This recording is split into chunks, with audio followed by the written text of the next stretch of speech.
1 chapters is Karma Yoga. Part 2 7 to 12 chapters Bhakti Yoga. And part 3 13th to 18 chapters Jnana Yoga.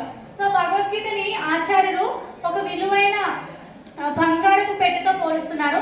So ఈ బంగారపు పెట్టెలో lower part, so ఏదైతే కింద భాగం ఉందో ఆ కింద భాగం భగవద్గీత యొక్క మొదటి పార్ట్ అన్నమాట. సో 1 to 6 చాప్టర్స్ తో కంపేర్ చేస్తున్నారు.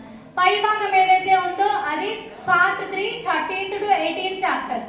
ఈ మిడిల్ ఏదైతే విలువైన వజ్రం ఉంది, జ్యువెలరీ ఉంది, అది second part 7 to 12 chapters deals with భక్తి యోగా అన్నమాట.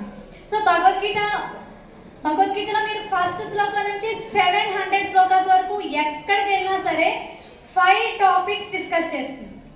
సో భగవద్గీత మొత్తము మీరు ఎక్కడికి వెళ్ళినా సరే 5 అంశముల కోసం మాత్రమే చర్చ జరుగుతుంది. So the 5 topics of the Bhagavad Gita. ఒకటి ఈశ్వర, నోట్ చేసుకోండి. 5 టాపిక్స్ ఆఫ్ ద భగవద్గీత. ఒకటి ఈశ్వర, జీవ, ప్రకృతి, కాల, కర్మ. ఈశ్వర, జీవ, ప్రకృతి, కాలం అండ్ కర్మ.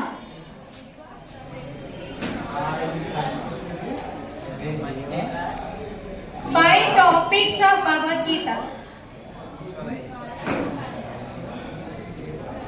జీవ, ఈశ్వర, జీవ అంటే మనం, ఆత్మ, జీవులు. ఈశ్వర అంటే పరమాత్మ, పరమాత్మ భగవంతుడు. జీవ. థర్డ్ వన్ ప్రకృతి, నేచర్, కాలం, నేచర్. సో ఎవరైనా మీరు భగవద్గీత నేర్చుకుంటున్నారు కదా, భగవద్గీతలో ఏం చర్చిస్తున్నారు, కృష్ణుడు దేనికోసం చెప్తున్నారంటే భగవద్గీతలో ముఖ్యంగా 5 అంశముల కోసం మాత్రమే చర్చ జరుగుతుంది.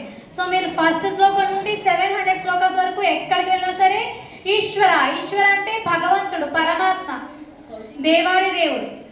సెకండ్ వన్ జీవ, జీవ అంటే ఆత్మ, మనం జీవులు, నియమింపబడేవారు. సో భగవంతుడు సర్వ నియామకుడు. సో ఈశ్వర అంటే సర్వాన్ని నియంత్రించే వ్యక్తి అన్నమాట. సో ఈ కాలేజ్ లో ప్రిన్సిపల్ సార్ ఎలాగా హెడ్, సో తను మొత్తాన్ని కంట్రోల్ చేస్తారు. సో తను మొత్తం నియమిస్తారు, ఆజ్ఞాపిస్తారు. ఎవరైతే టీచర్స్ ఉన్నారో, స్టూడెంట్స్ ఉన్నారో వాళ్ళు నియమింపబడుతున్నారు. సో వాళ్ళు ప్రిన్సిపల్ సార్ ఏం చెప్తే అలా చేయాలి. సో అలాగే పరమాత్మ, ఈశ్వరుడు ఏం చెప్తే ఈ భౌతిక జగత్తు, ఈ విశ్వము, ఈ జీవులు అందరూ కూడా అలా చేస్తారు అన్నమాట. సో అందుకని జీవ అంటే జీవులు, ఆత్మ, నియమింపబడేవారు. తర్వాత మూడోది ప్రకృతి. ప్రకృతి అంటే నేచర్, భౌతిక ప్రకృతి. ఈ యొక్క భౌతిక జగత్తులో మనం నివసిస్తున్నాం కదా, ఇది మూడో అంశం. సో భౌతిక ప్రకృతి కోసం కూడా భగవద్గీతలో చర్చిస్తున్నారు. నాలుగోది కాలం.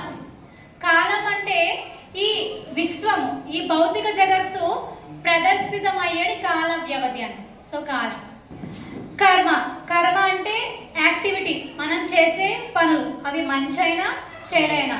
మనం ఏదో ఒక పని చేయకుండా ఉన్నాం కదా, ఒక్క క్షణం కూడా ఏదో పని చేయకుండా ఉన్నాం. మనం నీళ్లు తాగుతున్నా, కూర్చున్నా, చదువుతున్నా, నడుస్తున్నా, ఏం చేస్తున్నా కర్మ. సో అది మంచిగా చెడ అనేది ఇక్కడ ఈ కర్మ దాంట్లో డీల్ చేస్తుంది. అలాగే కర్మ ఫలితం కూడా ఇక్కడ వస్తుంది. కర్మ అలాగే కర్మ ఫలితం కూడా ఇక్కడ వస్తుంది. సో భగవద్గీతలో మొత్తం 5 టాపిక్స్ డిస్కస్ చేస్తున్నారు అన్నమాట. సో ఇవన్నీ చాలా మంచి మంచి విషయాలు, మీ అందరూ బాగా గుర్తుపెట్టుకోవాలి, బాగా నోట్ చేసుకోవాలన్నమాట.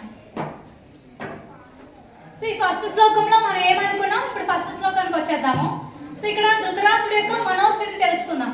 ధృతరాష్ట్రుడు యొక్క మనస్తత్వం, ధృతరాష్ట్రుడు యొక్క మనస్తత్వం ఎలా ఉందంటే ఈ శ్లోకంలో ఈ ఒక్క శ్లోకాన్ని బట్టి తను ఎలా ఆలోచిస్తున్నాడో మనం అర్థం చేసుకోవచ్చు. సో ఫస్ట్ ఏంటంటే ధృతరాష్ట్రుడు భయపడుతున్నాడు. ఎందుకు భయపడుతున్నాడు అంటే నా పుత్రులు గెలుస్తారా లేదా. అలాగే ఎందుకంటే ఇది ధర్మక్షేత్రం కదా, కురుక్షేత్రము ధర్మక్షేత్రం కదా. సో ఇక్కడ అంత మంచి జరుగుతుంది. సో పాండవులు ధర్మపరులు కాబట్టి వాళ్ళే గెలుస్తారేమో అన్న భయపడుతున్నారు. ఇంకొకటి అనుమానం, అంటే నా పుత్రులు గెలుస్తారా లేదా, వాళ్ళు విజయం సాధిస్తారా లేదా అన్న అనుమానం కూడా ఉంది. ఇంకొకటి ఆశ. ఆశ ఏంటంటే పాండవులు ధర్మపరులు కాబట్టి, మంచివాళ్ళు కాబట్టి, వాళ్ళకి హింస ఇష్టం ఉండదు కాబట్టి వాళ్ళు ఖచ్చితంగా యుద్ధం నుండి డ్రాప్ అయిపోతారు, మేము యుద్ధం చేయమని చెప్తారు. సో వాళ్ళు వెళ్ళిపోతారు. సో అలా అంటే బాగుండు, అప్పుడు నా కుమారులందరూ బతుకుతారు, సో వాళ్ళే రాజ్యాన్ని పరిపాలిస్తారు అన్న ఆశ. అత్యాశ ఏంటంటే నా కుమారులు మాత్రమే గెలవాలి, వాళ్ళు మాత్రమే విజయాన్ని సాధించాలి. సో ఇప్పుడు ఇక్కడ ధృతరాష్ట్రుడి మనోస్థితిని మనం 4 భాగాలుగా మనం డిస్కస్ చేసుకోవచ్చు.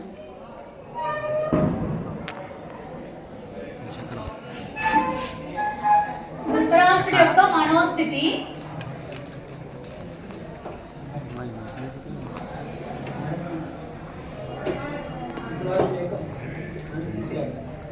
ధృతరాష్ట్రుడి యొక్క మనోస్థితి ఏం చెప్పాను?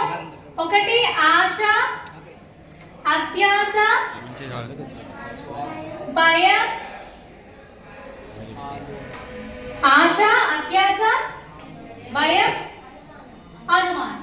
Very good. సో ఆశ ఏంటి?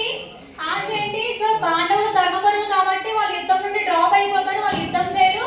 సో నా 100 మంది కుమారులు సేఫ్ గా ఉంటారు, వాళ్ళే రాజ్యాన్ని పరిపాలిస్తారు. అత్యాశ ఏంటంటే నా కుమారులు మాత్రమే గెలవాలి అని అత్యాశ. సో భయం ఏంటంటే ఇది ధర్మక్షేత్రం, ఈ ప్రదేశం ధర్మక్షేత్రం కాబట్టి కృష్ణుడు పాండవుల వైపే ఉన్నారు కాబట్టి వాళ్ళే గెలుస్తారేమో అన్న భయం మనసులో ఉంది. తర్వాత అనుమానం ఏంటి? నా పుత్రుడు గెలుస్తారా లేదా, వాళ్ళు విజయం సాధిస్తారా లేదా. మనం కూడా అంతే కదా, మనం కూడా ఏదైనా పని చేసినప్పుడు ఆశపడతాం. సో నేనే ఫస్ట్ రావాలి, నాకే మంచి మార్క్స్ రావాలి. అత్యాశ ఏంటంటే నాకే ఫస్ట్ ర్యాంక్ రావాలి, పక్కనోడికి అస్సలు రాకూడదు. భయం ఏంటంటే నేను పాస్ అవుతానా లేదా, నాకు మంచి మార్క్స్ వస్తాయా రా. అనుమానం ఏంటంటే మా సార్ తిడతారా లేదా, నాకు మా ఇంట్లో రిజల్ట్ ఏంటి, నేను ఎగ్జామ్స్లో ఫెయిల్ అయితే అని చెప్పి ఒక అనుమానం ఉంటుందని. సో మనం కూడా ఏ పని చేసినా సరే ధృతరాష్ట్రుడి యొక్క మనోస్థితిని కంపేర్ చేసుకోవచ్చు అన్నమాట. సో దీనికన్నా ముందు ఇంకేముంది? ధృతరాష్ట్రుడికి స్వార్థము అలాగే పక్షపాతం కూడా ఉందన్నమాట. సో ఈ శ్లోకం నుండి మనం ఏం నేర్చుకోవాలంటే స్వార్థపూరితమైన మనస్తత్వాన్ని విడిచిపెట్టాలి. సో సెల్ఫ్లెస్నెస్ ఉండాలి. సో సెల్ఫిష్నెస్ ఉండకూడదు, సెల్ఫ్లెస్నెస్ ఉండాలన్నమాట. సో అంటే నేను నాది అన్న భావనని మనం విడిచిపెట్టాలి. సో ప్రతి ఒక్కరిని సమభావనతో మనం చూడాలి. అలాగే పక్షపాతం అనేది ఉండకూడదు, పార్షియాలిటీ అనేది ఉండకూడదు.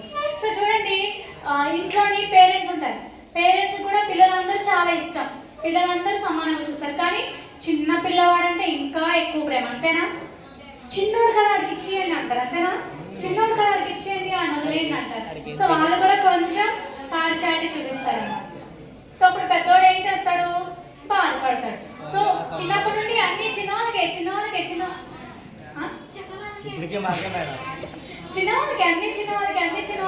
చిన్నోడు కదా వాడికి ఇచ్చేయి, అది ఇచ్చేయి, అది ఇచ్చేయి, చిన్నోడు కదా ఏమన్నా పట్టించుకోదంటారు. సో దానివల్ల పెద్దవాళ్ళకి మైండ్ లో ఫిక్స్ అయిపోతుంది అనమాట, నేను ఏం చేసినా అమ్మకి నచ్చదు, నాన్నకి నచ్చదు, ఎప్పుడు చిన్నోళ్ళకే సపోర్ట్ చేస్తారని చెప్పి పెద్ద అయిన తర్వాత అమ్మని నాన్ని పెద్దోడు పట్టించుకుంటారు కదా అని చెప్పి చిన్నోడు పట్టించుకోడు అనమాట. సో అందుకని ఎప్పుడు మనం చిన్నది కూడా పార్షియాలిటీ అనేది చూపించకూడదు అనమాట. సో ఎప్పుడు సమానంగా సమదృష్టితో ఉండాలి. అలాగే జీవితంలో ఎటువంటి కష్టం వచ్చినా, ఎటువంటి దుఃఖం వచ్చినా, బాధ వచ్చినా మనం ఓర్చుకునే విధంగా ఉండాలన్నమాట, పేషెన్స్ని చూపించాలి. సో మనకు కూడా ఇప్పుడు చదువుకుంటున్నారు, సో చాలా మెంటల్ టెన్షన్ ఉంటుంది, ఎగ్జామ్స్ దగ్గరికి వస్తే స్ట్రెస్ ఉంటుంది, ప్రెషర్ ఉంటుంది. మీ అందరికి ఉంటుందా? ఎగ్జామ్స్ అంటే భయమా? భయం లేదా? సో మరి ఎప్పుడు కూడా మన మైండ్ని ఎలా ఉంచుకుంటే మనం ఫ్రీగా ఉంటామంటే, మనం చదివింది బాగా గుర్తుంటుందంటే మన మైండ్ ఇది అనుకోండి, మన మైండ్ ఇలా ఉందనుకోండి, ఈ మైండ్ లో ప్రతిరోజు జరిగే చెత్త విషయాలు, చిన్న విషయాలు, జరగనివి, ఏవో పిచ్చి థాట్స్, ఆలోచనలు, ఇదంతా మన మైండ్ అంతా దీంతో ఫీల్ అయిపోయింది అన్నమాట. మార్నింగ్ లేచినప్పటి నుండి నైట్ పడుకునే వరకు చాలా నాన్ సెన్స్, మన కళ్ళతో చూసినవి, చెవులతో వినేవి, ప్రతిదీ ఇందులో ఉందన్నమాట. సో ఇది అన్నెసరీ అన్నమాట. సో ఇది ఏ రోజుకి ఆ రోజు ఎరేజ్ అయిపోతూ ఉంటుంది. మన ఫోన్లో కూడా చూడండి, చార్ట్స్ ఎలా క్లియర్ చేస్తామో అలా ఏ రోజుకి ఆ రోజు ఇదంతా ఎరేజ్ అయిపోతుంటుంది. ఇది ఇంపార్టెంట్ థింగ్స్ అన్నీ ఇందులో ఉంటాయి అన్నమాట. ఇందులో వెరీ వెరీ ఇంపార్టెంట్ థింగ్స్ ఉంటాయి అన్నమాట. సో మనం నేర్చుకున్నది, మనం చదువుకున్నది మనకు బాగా గుర్తుండాలంటే అది ఇక్కడ నుండి ఇక్కడికి రావాలన్నమాట.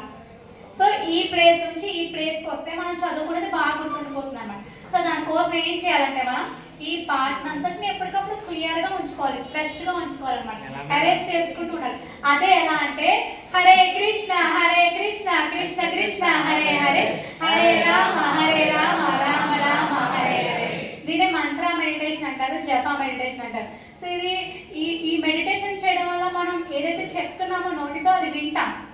సో విన్నప్పుడు మన మైండ్లో చాలా ప్రశాంతంగా ఒక పాజిటివ్ వైబ్రేషన్స్ అనేవి వస్తాయన్నమాట. సో అది మన మనసులో ఉన్న బ్యాడ్ అంతా రిమూవ్ చేస్తుంది. సో ఈ బ్యాడ్ థాట్స్, బ్యాడ్ థింకింగ్, జరిగినవి జరగబోయేవి అన్ని నెగిటివ్ థాట్స్ అన్నిటినీ రిమూవ్ చేస్తుంది అన్నమాట. చాలా ఫ్రెష్గా అనిపిస్తుంది మన మైండ్ అన్నమాట. సో ఇప్పుడు ఈ ఫ్రెష్ మైండ్తో మనం చదువుకుంటే మనకి బాగా గుర్తుంటుంది. సో మనం అప్పుడు ఎగ్జామ్స్ బాగా రాస్తాం అన్నమాట. సో అప్పుడు మంచి మార్క్స్తో పాస్ అవుతాము, కెరీర్లో టాప్ ప్లేస్లో ఉంటాము. సో మీరు ఇంటర్మీడియట్ కదా ఇప్పుడు చదువుతుంది. సో ఇంటర్ తర్వాత మీ ఏవో గోల్స్ ఉంటాయి కదా, ఇంజనీరింగ్ కానీ లేదంటే సిఏ కానీ బీటెక్ బీకామ్ సంథింగ్ ఏవో గోల్స్ ఉంటాయి, ఆటోమొబైల్స్ ఉంటాయి కదా. సో అన్ని ఇక్కడ ఎంఈసీ స్టూడెంట్స్ ఉన్నారా? సిఈసి ఎంఈసీ లేరు మేడం, ఎంఈసీ ఉన్నారు. మీరు చదువుతున్న ఈ ఇంటర్మీడియట్ ఏదైతే ఉందో అది చాలా చిన్న పార్ట్ అన్నమాట. మీరు ముందుకెళ్ళండి, ఇంకా ఫర్దర్ స్టడీస్కి వెళ్ళండి. ఫర్ ఎగ్జాంపుల్ సిఏ తీసుకోండి, సిఏలో మిక్స్ ఆఫ్ ఆల్ కోర్సెస్ అన్నమాట. సిఏలో అన్ని సబ్జెక్ట్స్ ఉంటాయి, వ్యాస్ట్ ఒక సముద్రం లాంటిది అనమాట. అది ఎంత చదివినా తరగదు అనమాట.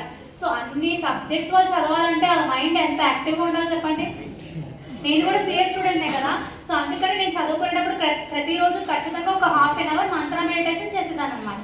సో ఆ మంత్ర మెడిటేషన్లో నాకు చాలా ఎనర్జీ వచ్చేది, చాలా యాక్టివ్గా ఉండేదాన్ని. అప్పుడు నేను అన్ని పెద్ద పెద్ద బుక్స్ చాలా యాక్టివ్గా చదువుకునేదాన్ని అనమాట. సో ఎంతసేపు చదివినా సి అంటే 15 అవర్స్ చదవాలి, 18 అవర్స్ చదవాలి అంటారు కదా. సో అంతసేపు చదివినా సరే నాకేం నీరసం అనిపించేది కాదు, ఇంకా ఇంట్రెస్ట్గానే ఉండేదన్నమాట. సో అందుకని మీరు కూడా చిన్న సబ్జెక్ట్స్, ఇవన్నీ ఇంటర్మీడియట్ చాలా చిన్న సబ్జెక్ట్స్ అన్నమాట. సో అందుకని బాగా చదువుకోవాలంటే ఇలా మీ మైండ్ ఫ్రెష్ అప్ చేసుకుంటూ ఉండాలి. మీ భగవద్గీతని మీ లైఫ్లో ప్రయారిటీ ఇచ్చుకోండి. సో మీ లైఫ్లో ప్రయారిటీ ఇస్తే డెఫినెట్గా కూడా మీరు విజయాన్ని సాధిస్తారన్నమాట.